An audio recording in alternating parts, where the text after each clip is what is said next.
2월 임시국회를 여야가 합의를 했습니다. 그런데 신종 코로나 문제를 다룰 국회 명칭, 특위 명칭을 두고 갑론을박이 이어지고 있습니다.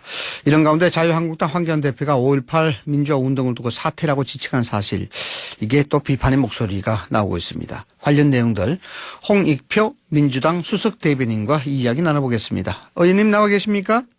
네, 안녕하세요. 반갑습니다. 네, 아침 일찍 인터뷰 응해 주셔서 감사합니다. 자, 우선 봉준호 감독 얘기부터 해야 될 것 같아요.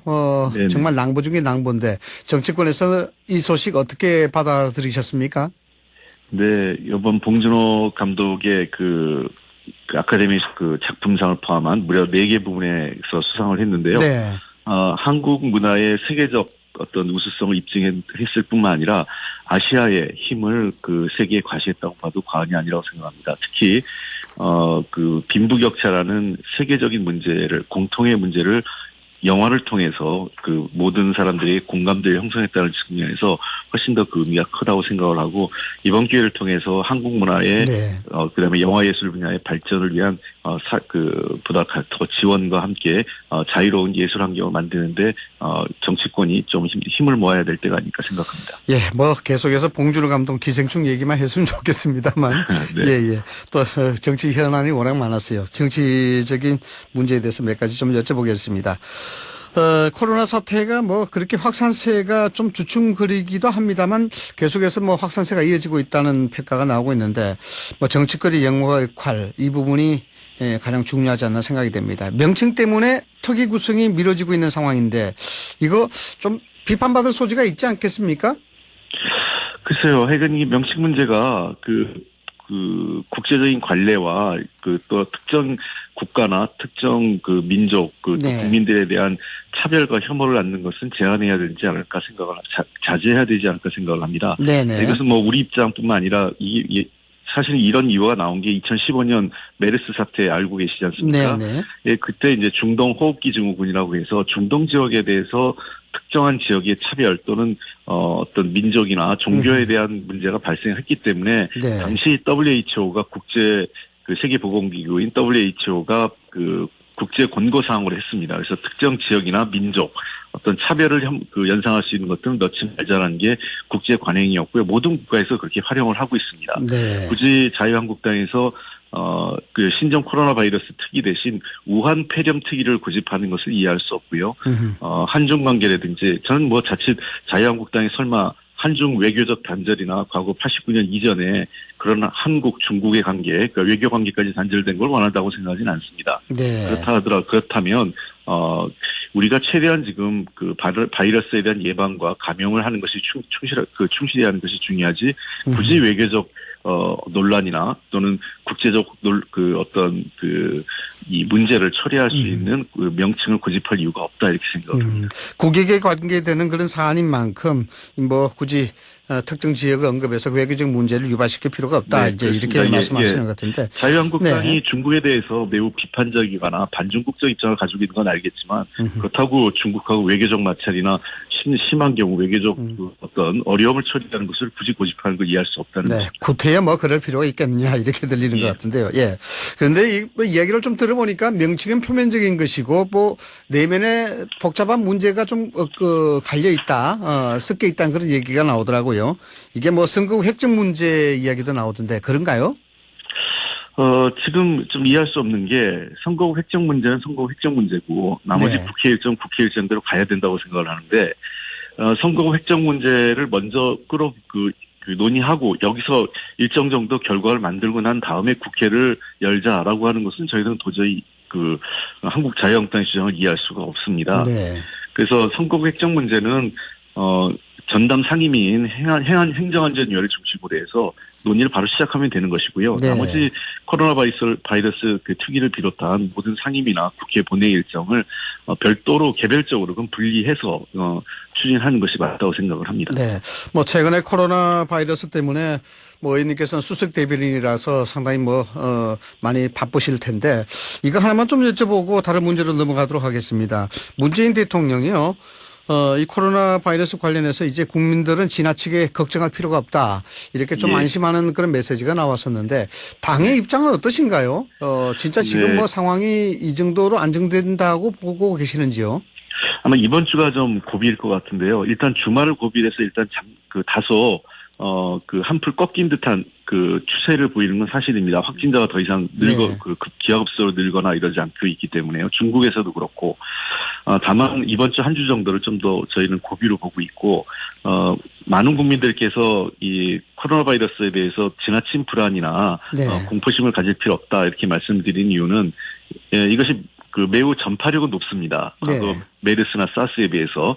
그러나 소위 사망률 대표 보면은 중국을 봤을 때 우한 지역만 한 4%, 그다음에 후베이 지역을 하면 한 3%쯤 되고요. 네네. 중국 전체를 보면 0.3% 이하입니다. 치사율을 말씀하시는 거죠? 그렇습니다. 네네. 예, 사망률 얘기하는 겁니다. 그리고 우리나라에서 아직 사망자가 발생하지 않았고 4명의 지금 완치 환자가 지금 기존의 확진자 중에서 4명의 완치자가 나왔지 않습니까? 네네. 이런 것을 감안하면 우리가 예방을 철저히 하고 그다음에 조기에 치료를 한다면 그렇게 위험한 병은 아니다 이런 거 생각입니다. 그래서 네. 최근에 경제적 어려움 바이러스 사태로 인해서 일상생활과 특히 경제적 소상공인이나 기업들의 경제적 어려움이 가중되기 때문에 네네. 철저한 예방 활동을 바탕으로 해서 정상적인 활동을 하시는 게 도리어 한국이 우리 사회의 발전을 위해서도 올바른 이 사태를 받아들이는 자세가 아닐까 생각을 합니다. 네, 대통령의 발언도 그런 점에서 좀 이해를 해야 될 것 같다라는 그런 생각이 네. 드는데, 자 그런데요, 이 문제 방금 우리 의원님께서도 지적했습니다만은 뭐 자영업자들이라든가 경제 문제의 파장 이게 좀 심각하다 이런 지적이 많이 나오고 있습니다. 네. 민병두 의원이 뭐 개인적인 견해를 전제로 이야기를 했습니다마는 긴급 명령으로 자영업자한테 임대료를 할인해야 된다. 긴급 재정 명령권 발동까지도 거론해 볼 필요가 있다. 또 김용태 자유한국당 의원도 이렇게 추경 관련해서 여러 가지 얘기를 했단 말이죠. 지금 이런 상황에서 이런 얘기 좀 어느 정도 좀 표면화되고 있는 건가요? 그렇지는 않습니다. 개별 의원님들이 각자 어떤 중요성을 강조하신 것으로 생각을 하고요. 그만큼 자영업자나 네. 중소기업 들이 어려움이 있다 이런 것을 강조하신 것으로 보고 있는데 얼마 전에 고위당정 협의를 저희가 당정청이 했습니다. 네네. 그래서 이미 발표를 했지만 적극적으로 지원책을 저희가 준비하고 있고 지금 현재 네.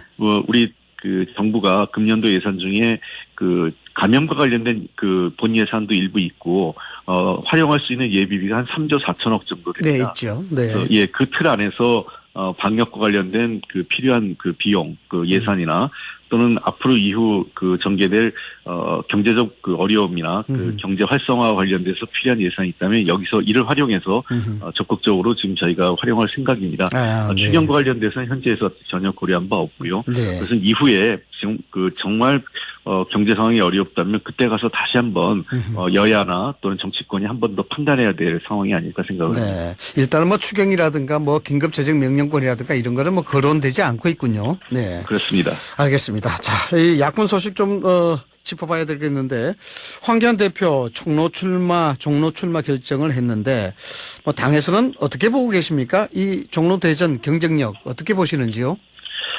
네, 황교안 대표가 어려운 결정을 하신 것 같습니다. 처음에는 종로가 아닌 다른 지역을 여러 곳을 검토해 보신 것 같은데 네. 아마 TK를 비롯한 영남 지역의 의원들을 험지 출마를 다른 의원들에게 험지 출마를 요청하려다 보니까 본인이 종로 출마를 계속 피해 가서는 영이 안 서기 때문에 네. 결국은 약간 어쩔 수 없이 외부에서 갔다. 보기에 등 떠밀려식으로 간 것 같은데요.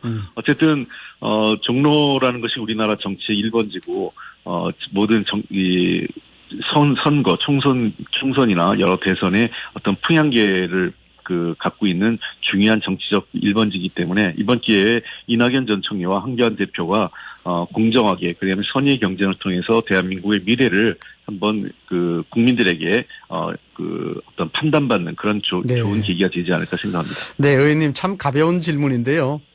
누가 이길 것 같습니까? 글쎄요, 선거는 절실하고 그다음에 최선을 다한 사람이 이길 거라고 생각을 합니다. 다만 최근 이낙연 총리의 지지율이 다소 높긴 하지만 그것은 현재까지 얘기고요. 네. 우리 당도 아마 황교안 대표가 출마한 이상 자유한국당이 모든 당력을 총동원할 것으로 생각을 합니다. 당대표이기 때문에. 네. 우리 당도 어제 제가 다른 방송에도 얘기했지만 모든 그 자원을 총동원해서 이낙연 총리가 반드시 승리할 수 있도록 노력하겠습니다. 이게 종로가 뭐 대선 전초전 같이 또 뭐 양적 진영에 상당한 평가를 하는 그런 선거가 되기 때문에 상당히 좀 심도 있게 고려해야 할 부분들이 많지 않나 이렇게 생각이 드는데 어제 말이죠, 의원님, 황교안 대표가 5.18 민주화 운동을 두고 사태라고 지칭했다 이런 게 이제 이야기 중에 나온 걸로 알고 있는데 뭐 이 얘기 좀 심각하게 받아들여야 될 부분이 있나요?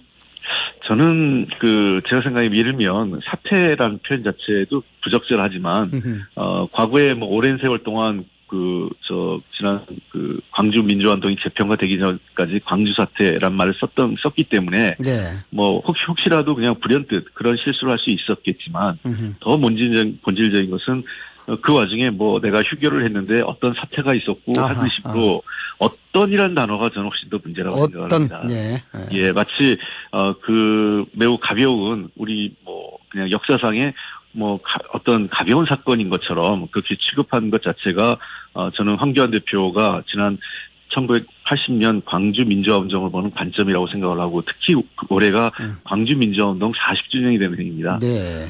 그런 것을 감안하면 5.18 광주 민주화운동 그냥 참배하러 기계적으로 가는 그런 모습이 아니라 진짜 광주 민주화운동에 대한 역사적 평가를 되새기고 광주 시민들에 대한 존중이 황교안 대표에게 필요하지 않을까 생각합니다. 무의식 중에 얘기했을 수는 있으나 그 무의식 중에 그것에 대한 인식이 있는 것이 아니냐 이렇게 오해받을 수가 있다. 이렇게 보죠. 예. 네, 알겠습니다. 자유한국당, 위성정당, 미래한국당 이 아무래도 민주당에서도 상당히 좀 고심이 깊어지리라 보는데 당 일각에서는요 선관위가 미래한국당의 정당 등록 거부해야 된다 이런 얘기 나오고 있다고 이야기가 들리고 있습니다. 사실인가요? 네, 어제 저도 브리핑을 했고요 관련해서. 네. 근데 이 미래한국당 이게 위성정당이라고 했는데 이 위성정당을 넘어서 완전히 그냥 뭐랄까 이게 불법단체 수준처럼 보입니다. 네. 최소한의 정당 요건을 갖추지 못하고 있고 우리 민주주의와 정당 정치를 정면으로 위배하는 행위라고 생각을 하는데요. 네. 실제로 문제가 되는 게 지금 중앙당 심사 중에 있습니다. 미래한국당이. 네. 그래서 5개 지역에 지금 지방당이 설립돼 있는데 부산, 대구, 경남 같은 경우는 자유한국당 시도당하고 동일한 위치에 지금 주소지를 갖고 있습니다. 주소지가. 네. 예, 경북도당 같은 경우는 최계위원 지역 지구당이고요. 네. 지역 사무실이고요. 울산 같은 경우는 어제 일부 언론에서 화면이 나오기도 했지만 저 울주군에 있는 외딴 곳에 있는 창고 같은 곳입니다. 전혀 일반인들이 접근하기 어려운 곳이기 때문에 사실상 이것은 우리 정당법이 보호하는 민주적 정당의 설립 절차를 네. 전혀 갖추고 있지 않고 있기 때문에 선관위는 형식적 검사가 아니라 실질적으로 매우 이 문제를 진지하게 받아들여서 정당 설립 문제에 대해서 이 문제는 선관위가 좀 더 심도 있는 판단을 하는 것이 맞다고 생각을 하고 우리 입장에서는 정당 등록을 거부하는 것이 맞다고 생각을 합니다. 네. 자, 의원님 마지막으로요. 오늘 보수 언론 쪽에서도 많이 보도가 되고 있는데 법무부의 공소장 비공개 논란 말입니다. 네. 이 부분에 있어서 한국당에서 추장관 직권 남용 혐의로 고발해야 된다. 뭐 이런 얘기도 나오고 있고 당 내부에서도 조금 비판의 목소리가 나오고 있는 것 같아요. 어떻게 보십니까? 네, 이게 당초 다소 비공개, 공개 이렇게 프레임이 잡혔던 것이 조금 더 부적절했던 것 아닌가 생각을 합니다. 제가 관련 내용을 꼼꼼히 봤더니 법무부의 결정은 공소장 비공개가 아니라 공개 절차를 변경한 것입니다. 공개 절차 변경으로 가야 된다. 예, 네. 그렇습니다. 예, 공개 시점이 과거에는 재판이 시작되기 전에 법무부가 국회가 법제사법위원회가 공소장을 요구하면 이것을 요약본을 제출을 했고요. 공소장을 제출을 했고 이 공소장을 제출받은 국회 법사위원이 언론에 그대로 유출을 해서 일반 언론에 공개된 상황이거든요. 근데 이번에 밝혀진 내용은 모든 사건의 공소장은 재판이 시작되는 시점에서 공개한다는 것입니다. 그러니까 마치 일반 국민들께서 오해가 있는 것은 공소장을 계속 영원히 비공개한다 이렇게 오해가 있는데요. 그것이 아니라 공소장은 공정하게 피의자도 자신의 인권을 차원에서 방어할 수 있는 재판이 시작되면 공소장은 모든 일반에게 공개되고 그 내용을 다 볼 수 있게 바뀐 것입니다. 즉 공정한 재판을 받을 권리, 그다음에 개인정보의 무분별한 유출을 막을 권리를 보장하는 우리 사법제도의 일정 부분의 진전인데 다소 이것이 청와대와 관련된 사건으로서 시작됐다는 측면에서 국민들께서 오해가 다소 이 부분에 대해서 문제가 있다고 생각하시는 것 같고요. 예, 그렇게 보입니다. 그냥 해당처에 공개해버리시면 될 거. 네, 알겠습니다. 지금까지 홍익표 민주당 수석 대변인이었습니다. 오늘 말씀 감사합니다. 네, 감사합니다.